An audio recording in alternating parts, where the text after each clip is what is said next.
After more than 2 years of ongoing conflict and political tension, a significant breakthrough has emerged in the Middle East. In a historic development, Israel and Hamas have reached a ceasefire agreement, leading to the release of the final 20 Israeli hostages held in Gaza. The deal, brokered by the United States and supported by several international mediators, also included the release of nearly 2,000 Palestinian prisoners from Israeli custody. The exchange marks the most substantial progress in the negotiations since the escalation of violence that began 2 years ago, offering a rare moment of relief and cautious optimism on both sides. So moving to the next, across Israel, scenes of emotion and celebration unfolded as families were reunited after 738 days of captivity in Tel Aviv's Hostage Square, where relatives and activists had gathered for months demanding government action. Tears, applause, and the waving of flags replaced for the long-standing frustration that had defined the area. For many, it was a deeply symbolic moment, one that represented both personal healing and national pride.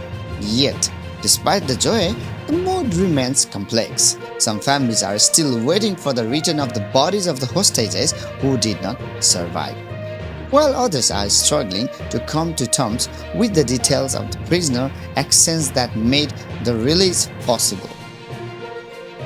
The decision to free nearly 2,000 Palestinian detainees, including individuals convicted for serious offenses, has sparked political debate within Israel. Critics argue that the move could compromise national security and encourage further hostage-taking in the future. Supporters, however, maintain that the government made the only human decisions possible, choosing life and compassion over continued conflict. Meanwhile, in Gaza, celebrations erupted as hundreds of families welcomed home relatives released from Israeli prisons. For many Palestinians, the ceasefire represents not only relief from the violence but also a rare moment of dignity and hope amid years of suffering. So, internationally, the ceasefire has been widely welcomed. The governments across the world have praised the efforts of US, Egyptian, and Qatari negotiators who helped facilitate the agreement. Humanitarian agencies are now urging both sides to maintain calm and focus on reconstruction efforts, particularly in Gaza, where widespread destruction has left much of the region without basic services. The United Nations estimates that thousands of homes, hospitals, and schools have been damaged or destroyed, and access to the clean water and electricity remains limited.